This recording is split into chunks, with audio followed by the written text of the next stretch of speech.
معرفش ايه اللي بيحصل في قصه زيزو. انا نفسي واحد في اداره الزمالك، في الاداره، قال لي من كام يوم بص خلال كام يوم هتسمع خبر تجديد التعاقد مع زيزو والموضوع خلصان. قلت له ماشي، وطلعت حتى طمنت الناس، وده عضو مجلس اداره. يعني مين متحكم في صفقه زيزو؟ مش عارف. يعني عضو مجلس اداره ومسؤول عضو مجلس اداره مش سهل في الاداره، مش هقول اسمه، بس هو من المتحكمين في قرارات نادي الزمالك، تقيل يعني. وقال لي خلاص خلال كام يوم، يمكن على نهايه الاسبوع، على الاسبوع اللي فات. وبعدين بلاقي دايما تطور غريب في قصه زيزو. هل يعني امبارح لقيت تصريحات لوالده غريبه جدا، فاجئتني بصراحه. يعني والده طالع يقول اولا بيهاجم اللي بيتنشر ويتقال على ابنه، قال لك ما حدش عنده ضمير، وموضوع تجديد العقد بقى بايخ، وناس كتير للاسف بتهري وعايزه تعمل مشاكل، واللجان الالكترونيه بتتعمد تشويه صورتنا، وابني بيتعرض لهجوم غير طبيعي بسبب العقد، ومفيش مسؤول في الزمالك اصلا بلغنا باي موعد لجلسه خاصه لتجديد العقد حتى الان. ده كلام زيزو.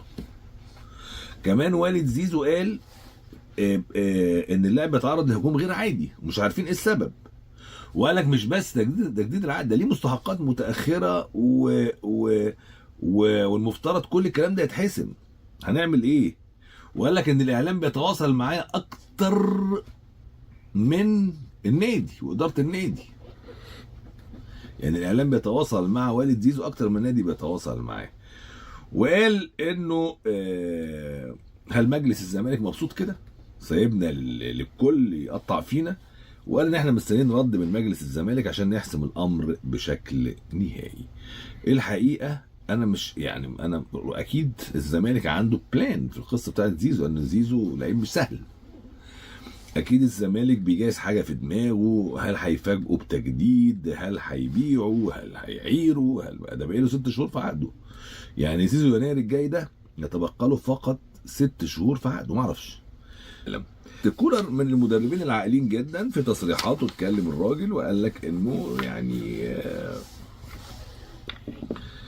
الجمهور هنفتح صفحه جديده خلال الفتره الجايه، وهنقفل على كل هذه الازمات في الفتره الجايه، وبنتمنى ان احنا، قال لك يعني هو اللعيبه شويه اتضايقت نتيجه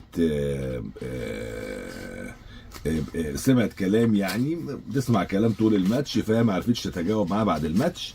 فالحقيقه الراجل شبه يعني وجه اعتذار، وقال الجمهور ده قوتنا، والجمهور ده هو اللي الفتره الجايه المفترض يعني نصالحه، والاحترام يكون بيننا متبادل دايما، وبيحق للجمهور الغضب لما يبقى ادائنا وحش. وقال ان جماهيرنا عظيمه وعارف انها بيحق لها الغضب في بعض الاوقات، ولكن توقعنا منهم المسانده النهارده علشان الماتش كان صعب جدا على بوليسداد. مش صعب لانك بس بتواجه منافس قوي، لكن كمان علشان خاطر جاي بعد ازمه بتاعت باتشوكا حزه في قلب كل لعيب. ده كلام مارسيل كولر. وقال السلام عليكم. نداء ضروري يا جماعه، خلي بالكم لجماهير النادي الاهلي. في دلوقتي ناس بتلعب في جماهير النادي الاهلي وعايزه توقع بين الجماهير وبين النادي الاهلي.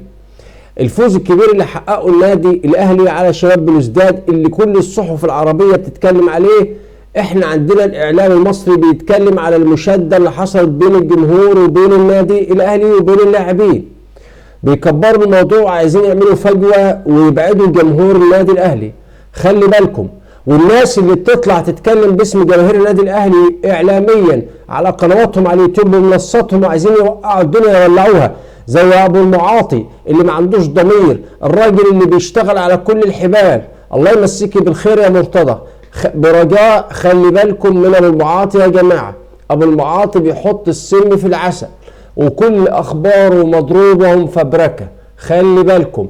يطلع امبارح يقول الخطيب هيطلع بيان اعتذار، هيقيم محمد رمضان. النهارده يقول اصله مش هيطلع البيان، اصل قال لك لو بيان معناها ان هو لازم يمشي محمد رمضان، اصل هيأجلوا الاجتماع لبكره ويمكن يعملوه. كذاب وهجاص يا جماعه ابو المعاطي اللي طالع يقول اصل ما ينفعش انت تعمل الجمهور، اصل ما ينفعش. يا جماعه ما ينفعش نتكلم غلط.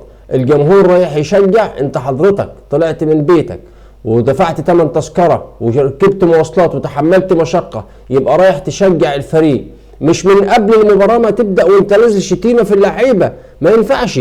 انت كنت زعلان في مباراه باتشوكا وحقك انك تروح او ما تروحش، من حقك انت حر، لكن طلعت من بيتك وقررت تروح تشجع، يبقى تروح تشجع الفريق.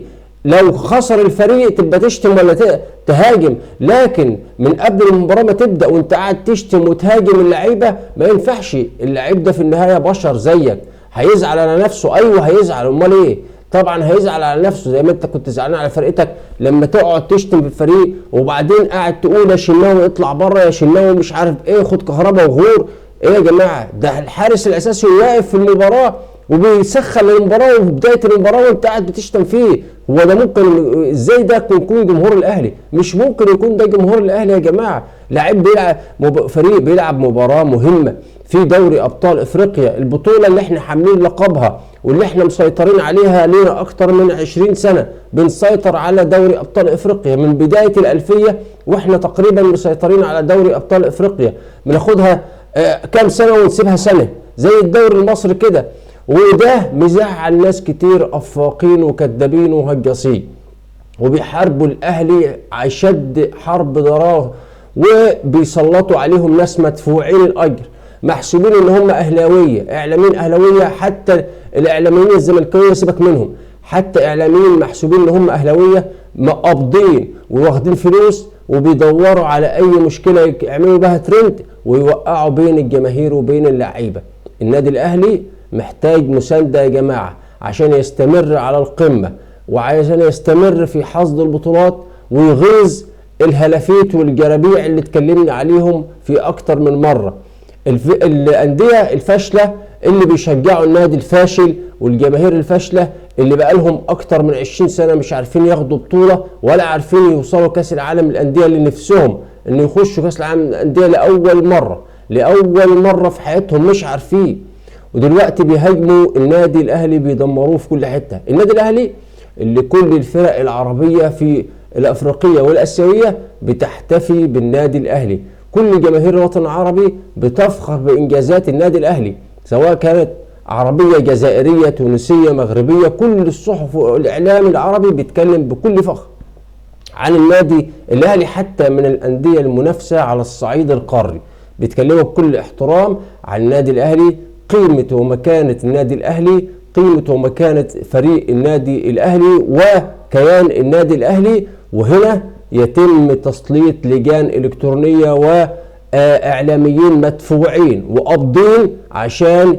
يعملوا فتنه بين جمهور النادي الاهلي وفريق النادي الاهلي عشان يبعدوا الجمهور عن لعيبته وعن الدعم اللي بيشد الفريق واللي هو محتاجه في اصعب الظروف عشان يواصل انتصاراته.